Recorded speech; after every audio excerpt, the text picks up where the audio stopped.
Hi guys, అందరూ Sunday episode అయితే చూసుంటారు. సండే ఎపిసోడ్ అయితే ఫండే ఎపిసోడ్ లాగా జరిగింది. సండే ఎపిసోడ్లో మామూలుగా అయితే ఏమీ ఉండదు, అలాగే ఈరోజు కూడా ఏమీ లేదు చెప్పడానికి.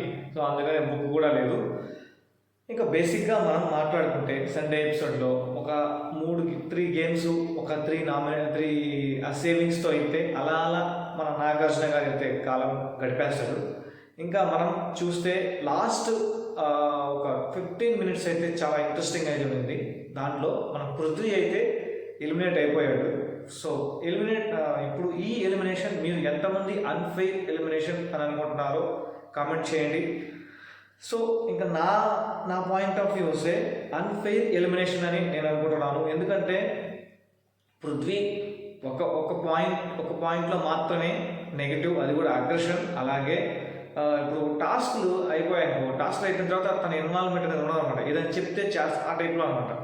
సో మిగతాదంతా కొంచెం గుడ్. సో ఎక్కువ పర్సెంట్ అయితే గుడ్ అని నేను అనుకుంటున్నాను. ఇంకా దాని తర్వాత చూస్తే పృథ్వీ కంటే లెస్ కంటెస్టెంట్స్ కూడా ఉన్నారు. సో వాళ్ళు నామినేషన్లోకి రాక, సో కొంచెం వాళ్ళు లక్కీ అయ్యి నామినేషన్లోకి రాక అలా పృథ్వీ అయితే బలైపోవాల్సి వచ్చింది. సో యాజ్ యూజువల్గా అయితే పృథ్వీ అయితే ఈ వీక్ అయితే బలి అయ్యి ఉన్నాడు. సరే, ఎనీవే అదే మన టికెట్ టు ఫినాలే నిఖిల్ కానీ ఎల్లుంటే ఖచ్చితంగా పృథ్వీ ఉండేవాడు. సో కానీ బై బ్యాడ్ లక్ మనం ఏం చేయలేం. సో పృథ్వీ అయితే ఫైనల్గా అయితే ఎలిమినేట్ అయ్యి హౌస్ నుంచి బయటకు వచ్చాడు. హౌస్ నుంచి బయటకు వచ్చేటప్పుడు విష్ణుప్రియ ఫస్ట్ టైం అయితే కంట్లో నుంచి అయితే నీళ్లు కారాయి. సో అలాగే నిఖిల్ కూడా చాలా అంటే చాలా బాధపడ్డాడు. తర్వాత నబీల్, వీళ్ళ తర్వాత అంటే వీళ్ళ చుట్టూనే తిరుగుతుందన్నమాట. మిగతా వాళ్ళు ఎవరు దగ్గరికి వెళ్ళి హక్ చేసుకోవడం కానీ, ఒక గౌతమ్ కానీ, అవినాష్ కానీ, తర్వాత రోహిణి, వీళ్ళంతా సైలెంట్గా పక్కనైతే ఉన్నారు. ఇంకా దాని తర్వాత ఇంకా తెలిసిందే కదా, స్టేజ్ మీదకి వచ్చిన తర్వాత మన నాగార్జున గారి పక్కన జర్నీ అయితే చూస్తారు. జర్నీ చూసేటప్పుడు చాలా ఇంట్రెస్టింగ్గా, చాలా సూపర్గా అయితే జర్నీ అయితే సెట్ చేశారు. అంటే దాంట్లో అన్నీ ఉన్నాయన్నమాట. కామెడీ, అగ్రెషన్, ఎమోషన్, నామినేషన్లో అగ్రెషన్ అయ్యేది, ప్రతి ఒక్క పాయింట్, ఎవ్రీథింగ్ మొత్తం చూపించాడు. చాలా అంటే చాలా బాగా జర్నీ చూపించడం. తర్వాత ఎమోషన్, వాళ్ళ మదర్ వచ్చినప్పుడు ఎమోషన్ అవ్వడం కానీ. సో ఒక దగ్గర మన పృథ్వీ అయితే బాధపడ్డాడు. అది ఎక్కడంటే అదే విన్ అయ్యరా అని చెప్తుంది వాళ్ళ మమ్మీ. సో అక్కడ పృథ్వీ అయితే కొంచెం బాగా హర్ట్ అవుతాడు. సో బాగా ఫీల్ అవుతాడు అనమాట. సో కానీ చాలామంది తెలుగు ఆడియన్స్ అయితే పృథ్వీ గెలిచాడు అని అయితే మనం చెప్పుకోవాలి.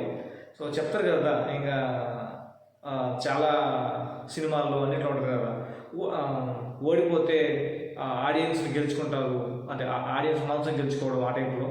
సో అలాగా తెలుగు ఆడియన్స్ అయితే చాలామందిని అయితే పృథ్వీ గెలుచుకున్నాడు.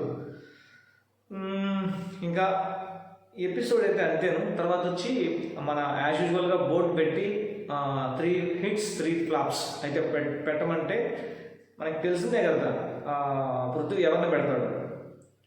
హిట్స్లో వచ్చి నిఖిల్, నబీల్ అండ్ విష్ణుప్రియ. ఇంకొకటి ఉంటే ప్రేరణ పెట్టేవాడు అంతే. సో ఇక్కడ వచ్చి వాళ్ళిద్దరు ఎవరు, అవినాష్, రోహిణి. సో వాళ్ళు ఎందుకంటే నామినేషన్లోకి ఇంకా రావాలి అని అయితే చెప్తాడు. సో ఇంకా చూస్తే నామినేషన్స్, రేపు ఎపిసోడ్ నామినేషన్స్ ఎలా ఉండబోతాయి అనేది అయితే ఇంకా రేపు చూద్దాం. సో అంతే, ఈరోజు ఎపిసోడ్లో చెప్పుకోవడానికి అయితే ఏమి లేదు, అంతా కామెడీ మనకు తెలిసిందే. అవినాష్ నిద్ర లేస్తే అవినాష్, నిద్రపోయిన అవినాష్, ఇంక పడుకున్న అవినాష్, లేచిన అవినాష్ అన్నట్టు. సో బిగ్ బాస్ సీజన్ 8 అంతా అవినాష్ జపంతోనే జరిగిపోయేటట్టు అయితే అనిపించింది. సో ఇంతే ఫ్రెండ్స్ ఈ వీడియోలో. రేపటి వీడియోతో మీ ముందుకు వచ్చేస్తాను. అంటే థ్యాంక్ యూ, బాయ్.